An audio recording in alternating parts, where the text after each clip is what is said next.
I always say that I feel the music with my whole body, not just my ears, you know? And I think that's a really big part of how I think my sets. If the music or if the sounds makes me feel something in my body, I think that's it. That's what I'm looking for, you know? Even when I'm moving, like even if I don't realize that I'm moving and I find myself like bouncing to a beat, I think, yeah, that's the one.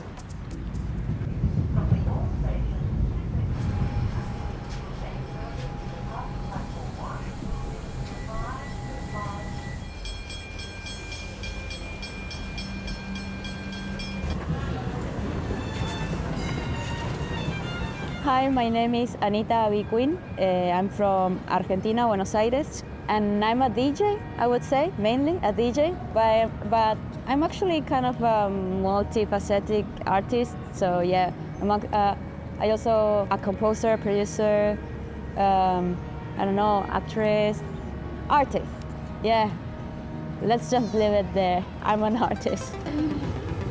Like what I really like about playing in lots of different parts of the world, it's connecting with the immigrants, you know, with my music, and how they feel the connection with their roots.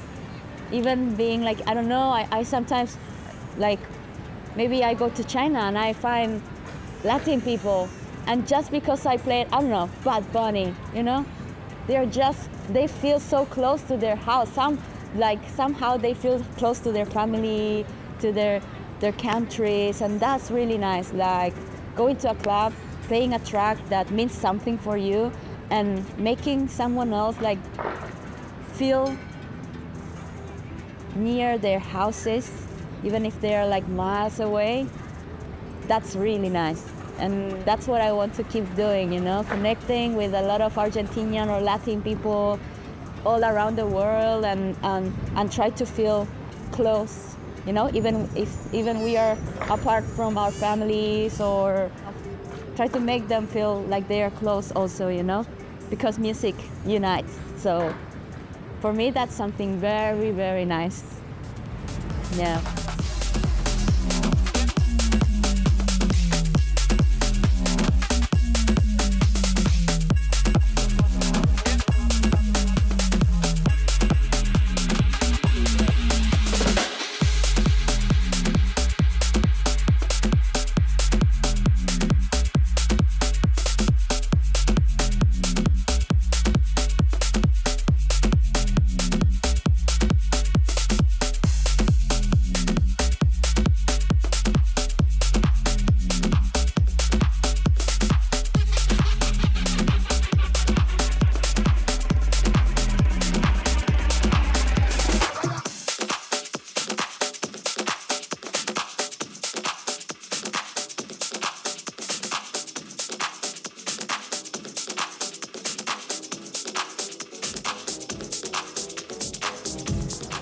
And for me, that wasn't really easy, you know, because when I was a little child, I felt like I was not really part of the Korean community at all. I think it's something particular from my culture, from the Korean culture. I think Korean culture is kind of narrow-minded. They are super like, they care about what other people see, you know. They are very concerned about the image, and that was really annoying for me as a kid. I think I always had like this free spirit, you know, like I wasn't good at with like following rules at all, and Korean culture is kind of strict about that, and that's why I really like, I didn't feel that Korean. Actually, when my parents used to talk me in Korean, or they used to like punish me in Korean, I was so mad at them, because I was like, yo, we are living in Argentina, can we speak in Spanish, please? Like that was something I was really mad about, you know, and that's why I didn't really like learn my language, the Korean language, and that's something I regret about. not being able to talk with, like have a real conversation with my grandmother. And I love her so much, and I would like to share my stories and tell her about my life, and I don't really know how to do that, you know? And that's crazy because I was a kid, I didn't know what I was doing. And I wasn't just rejecting my culture, I was protecting myself, because as an like living in Argentina in the late 90s, I mean, people in Argentina are really, really nice. But when I was a little kid, it was strange to have like a Korean or a Chinese, or even like a Bolivian or Peruvian friend, you know?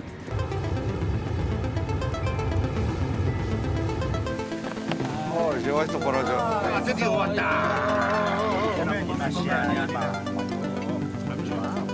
Ahí.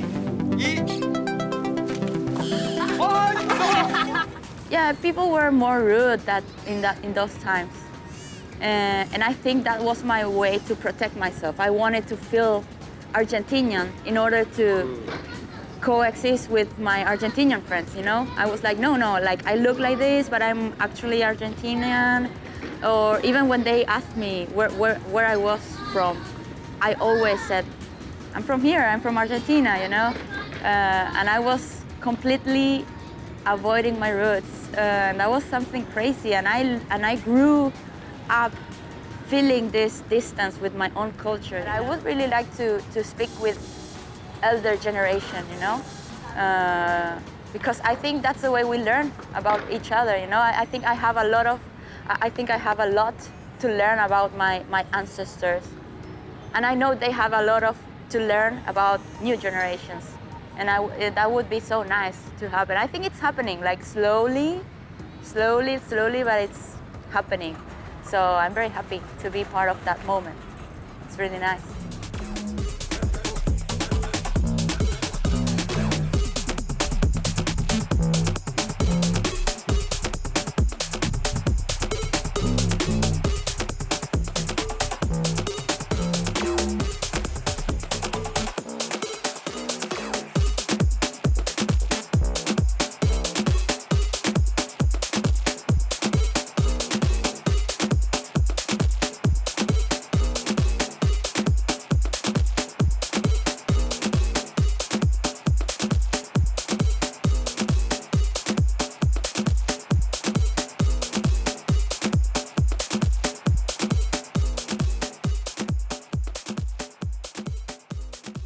Realizing that Latin America is so cool.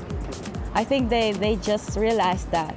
I don't know what really makes people to be interested, you know, because I'm not them. I am one of the Latin Americans, so I don't know, I'm just assuming things. There's something about how we live things. We are so passionate. I mean, we are very emotional. We don't think things too much, you know. We just feel, we just live the moment. We just spend all the money we have, even if we don't have it.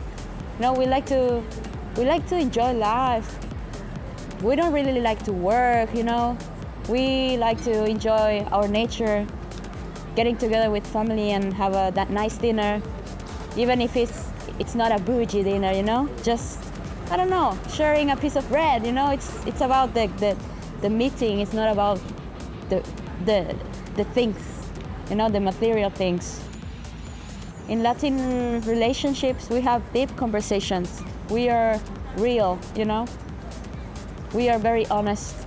If a Latin person doesn't like you at all, you will tell, just right away. Like, you will tell. We don't lie. We don't know how to lie. Like, I think we are very simple, you know. And nowadays, that life got really complicated. Really, like, I don't know, capitalism like fucked up our minds, and everything seems too complicated. And I think that Latin American people are the best example of trying to live our life in a simple way, you know?